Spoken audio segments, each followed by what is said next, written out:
Alô, alô, meu povo. Bom dia, boa tarde, boa noite. Sejam muito bem-vindos aqui ao meu novo canal em português. Por enquanto o canal se chama Canal BR Austrália, mas talvez mude aí num futuro muito próximo. Meu nome é Márcio Marinho e esse canal é simplesmente para conectar um pouco mais aí com a galera do Brasil.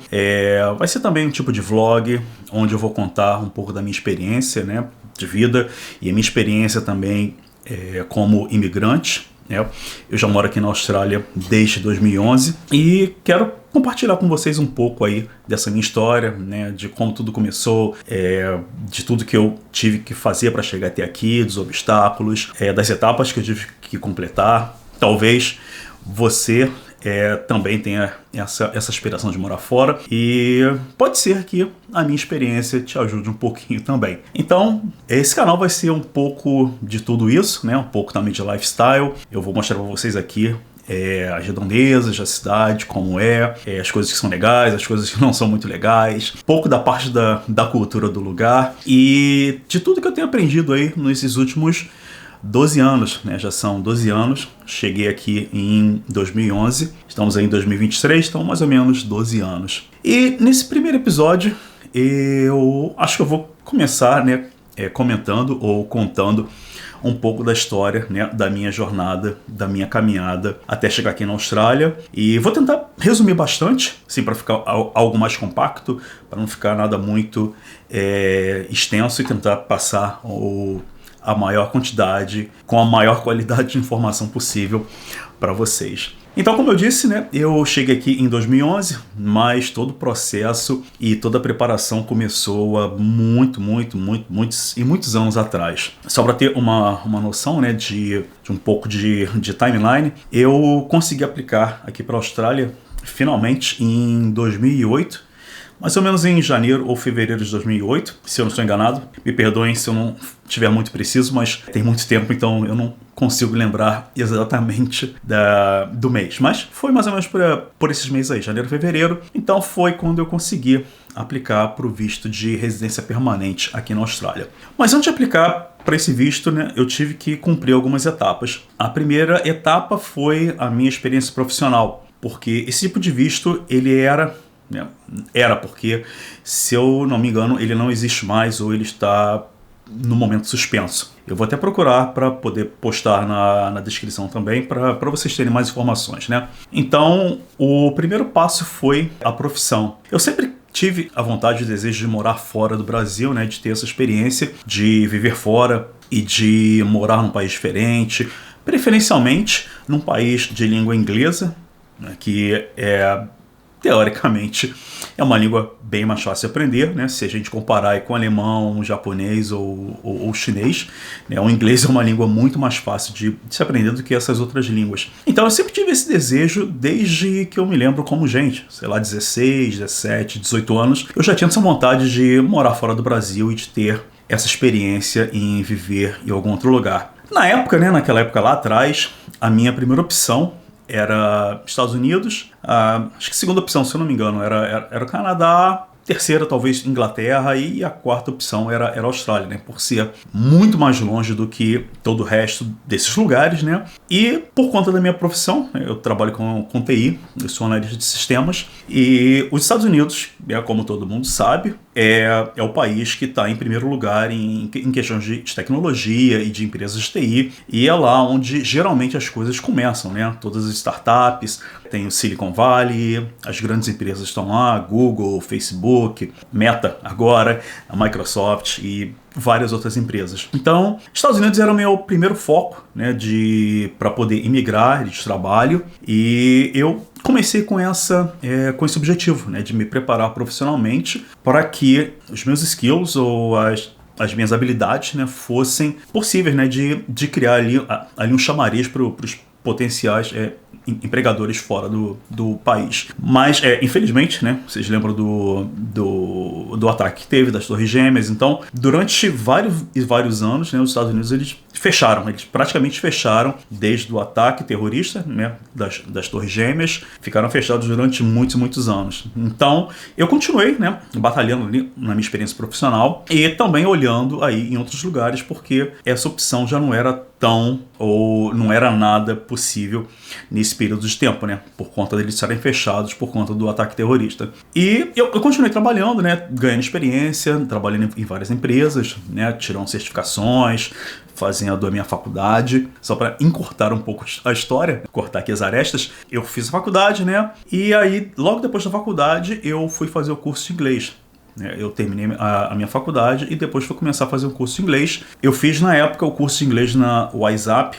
Eu não faço a menor ideia se esse curso ainda existe. Era ali no centro do Rio, né, na Avenida Rio Branco. Provavelmente o curso existe ainda, era um curso bem famoso. E esse curso era um curso de formação rápida, né, que eles chamavam. Era um curso de mais ou menos 1 ano e meio, se eu não me engano. Então eu fiz esse curso e o curso foi bem legal, assim, era um curso bem prático, eram 2 vezes por semana na sala de aula e a gente tinha vários exercícios para fazermos em casa, né? E fora os exercícios que eu tinha do curso, eu também passava quase que o dia inteiro ouvindo podcasts, lendo artigos na BBC, no site da CNN e qualquer outro lugar que eu conseguisse achar informação, textos ou áudios de qualidade para eu poder absorver e praticar mais a língua inglesa. E por felicidade minha, em 2005, eu consegui emprego numa empresa americana, aí no Rio de Janeiro, e foi ótimo, porque toda essa teoria, né, do meu curso de inglês e que eu já vinha lendo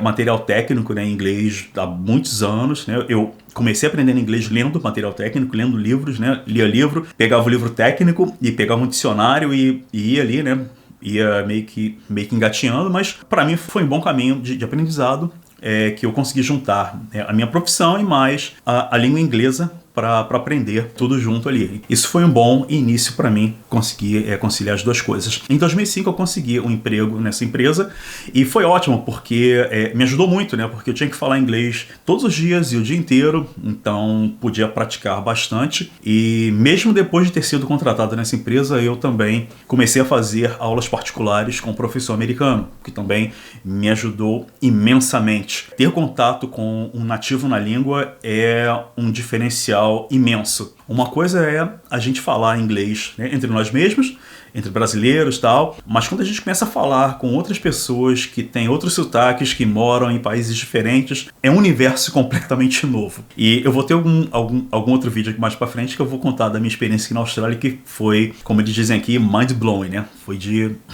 explodir o cérebro. E eu passei de 2005 a 2009 nessa empresa, mais ou menos, e depois eu saí, porque teve um layoff lá, enfim, continuei minha vida. E nessa época, né, ou até um pouco antes dessa época, eu já estava de olho na Austrália, porque como os Estados Unidos estava fechado, falei, Inglaterra, Reino Unido, falei, não é muito a minha praia lá. Olhei para o Canadá também, que é uma opção excelente, uma opção excepcional, mas tem a questão do frio, né? E a minha esposa odeia frio, então tem que conciliar tudo, né? Tem que tentar alinhar todos os planetas da galáxia para poder fazer a coisa dar certa. Então eu comecei a olhar tudo e teoricamente o Canadá era uma opção mais viável, porque é muito mais perto do Brasil e também era mais perto dos Estados Unidos. E depois, para migrar para os Estados Unidos, teoricamente seria mais fácil. E eu comecei a olhar mais a Austrália, né, e ver que, poxa, o clima é legal. Na época eu achava que o clima de Sydney era exatamente igual ao do Rio de Janeiro, porque todo mundo dizia isso. Não é verdade.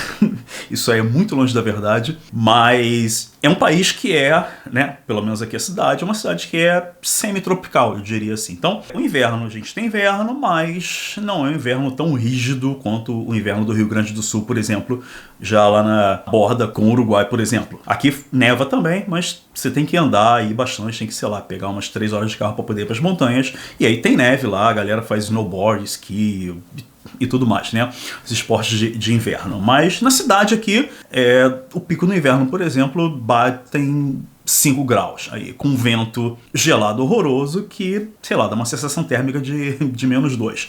Mas a temperatura é essa, assim, ninguém morre, dá para sobreviver, né, durante o dia, né? À noite isso aí pode baixar mais, mas enfim, bem mais agradável a temperatura do que, dependendo de onde você vá no Canadá, né, que pode chegar a -40. Então eu comecei a considerar todas essas coisas, né, e aí comecei a botar mais um olho na Austrália e em 2008 eu consegui aplicar, né? Eu apliquei para o visto, na época eu fiz tudo em papel, Não me pergunte por quê, porque eu não lembro exatamente por quê. Tinha também uma forma de fazer eletronicamente, mas eu fiz via papel e preenchi um formulário de, sei lá, quase 100 páginas na época do visto de residência permanente, com todos os meus dados da minha esposa, meu filho, que na época tinha 2 anos de idade, isso. Enfim, aí enviei tudo, isso foi a primeira fase, né? Eu já tinha... Não, minto. Deixa eu voltar aqui um pouquinho atrás. A primeira fase que eu fiz foi fazer o teste de inglês, que na época eu fiz o IELTS. Na época eu precisava tirar 7 no IELTS, né? Pelo menos 7 overall ali. E nas 4 matérias, né? Que era leitura, escrita, fala e compreensão. E aí eu fiz na cultura inglesa de Botafogo, eu não me lembro exatamente.